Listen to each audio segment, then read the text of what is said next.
Welcome to Visa Refusal Analysis by Dr. Saman. Okay, today I am going to analyze one of the visa refusals from a work visa candidate who has applied for a visa to Canada. This work visa candidate has applied as a cook with an LMIA to Canada, but however his visa got refused. And the refusal letter is explanatory enough, and the visa officer is explaining in the refusal letter several key components that the officer has considered when he was giving this visa refusal. So what I'm going to do is that to educate you, I am going to use some of the writing from this visa officer. I'm going to first indicate the questions that the visa officer had or the concerns the visa officer had.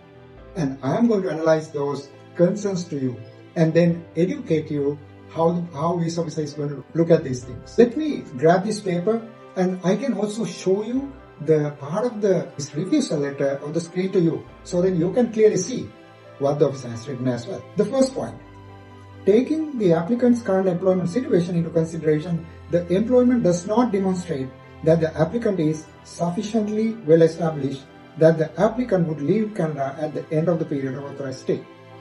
Right, so you can see on the screen now what is this visa officer's first point. So visa officer in here looking at where the applicant is working currently. Remember, this applicant has applied for Canadian work visa as a cook with an LMIA, but his visa got refused. And he told me that his visa got refused 2 times.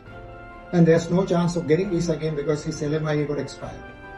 But I'm analyzing that letter you to understand.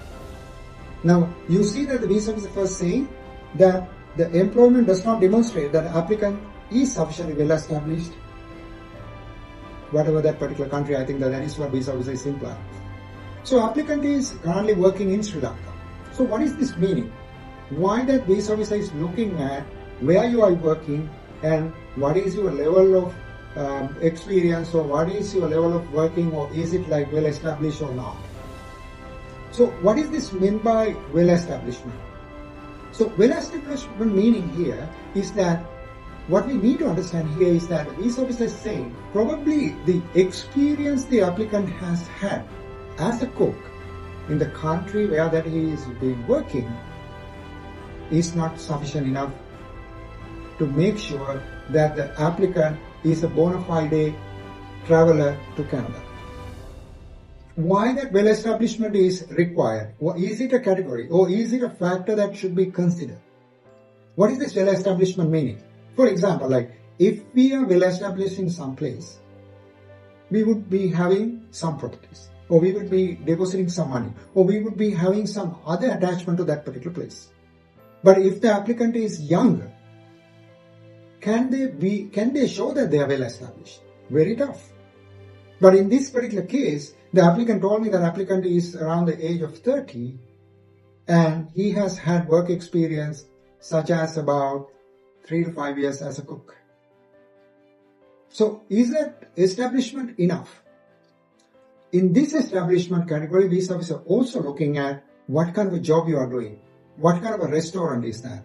Is that the restaurant is something economically significant? Say for example, like if you are working for Hilton and it is an economically well-established business and you are working for one of the restaurants in Hilton, possibly that visa officer is going to consider you as an established person. But however, some visa officers can also say that, I don't see that he is not well established. I don't see that he is well established in the Hilton hotel. Why? Because you just started working with Hilton about a year ago. So, considering that number of years of work, or considering that how much economical attachments that you have to your country where that you have been working, those could be considered as well establishment. So then, if you are younger and you have few years of experience only, and you are applying for a visa, and you can prove that you have very well established. 2 reasons now here. One is that can you get the visa in that particular situation? Or can the visa officer can refuse your visa because of your young age, you cannot prove that you are very well established. Both are true, because the reason is that there are chances that you can still get the visa, although you are not well established. But then also that there are chances that the visa officer can see, oh, this person, I don't believe that when he goes to Canada, he will come back. So this is a very critical thing, because it's also like double, both sides sharpen sword, because the reason is that whichever the way that you look at it, that you get the real punishment. Because the officer is saying here, you are not well established. So how you can be well established before you are applying for a Canadian work visa? What is the rule to that? Is there a law against that, law for that? Or what is the law, and which law book is showing that? Which article or which sub-article is showing that? There is no any particular sub-article, but in this particular case, the law could be like a little bit more flexible in terms of that interpretation. So visa officer can interpret in either way, because the reason is that they will also consider so many other factors related to this applicant, not just one factor. So let's go into the other factor. Now we know that what is this well-establishment meaning, but then how we are going to prove it, it's up to us, because it depends on case specific and it depends on case by case. So then if you wanted to prove it, you can do some homework and see that how you're going to prove it. Because economical establishment in your country where you are going to apply the visa from is very important. That's what we can learn from here. Let's go to the second thing that the visa officer is looking at. Visa officer is saying that I do not find sufficient proof of economic or financial establishment in the country of residence based on the limited bank documents provided. So it is straightforward, because the reason is that the applicant hasn't shown enough economical establishment in this country. So how are you going to prove that? Like I said, several ways. One is that if someone is established, they will have some properties. Well, not everybody will have a property, but you will have at least rented properties. So number one is that. So number two, that you will also have made some money and deposited some money, or maybe you don't have any savings, but you can show that you have at least made some money, but you have used it. And also, the officer is saying that considering like most of the documents, the financial documents and etc. that the client has provided, he is not happy, or he is not convinced that the applicant is well established. So this, you can see, like you go deep and deep into what the visa officer is saying, you can see this analysis, what are the things that you can prove to show that you are well established. Let's go to the next point.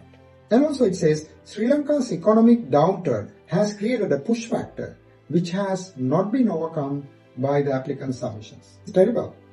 Sri Lanka's economic downturn has created a push factor. What does that mean?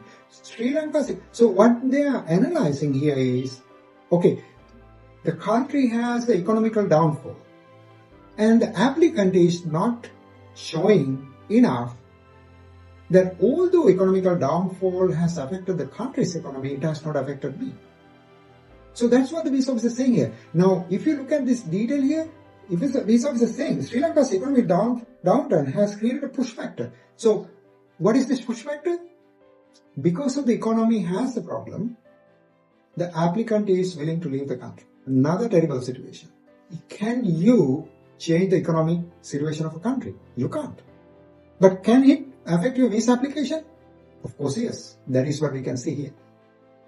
So you need to be very careful about the factors that when we are looking at it, and then we need to analyze all these factors, including the country's economic factors, when we are submitting our application. I think today we discussed about some of these economical factors that the visa officer is looking at according to this refusal letter, and we will be discussing next time the rest of the factors that the visa officer has discussed in the same refusal letter. There are like several other 5 to 6 points that the officer has given. I will discuss everything in my next round of analysis of the same visa refusal letter. Thank you for joining today.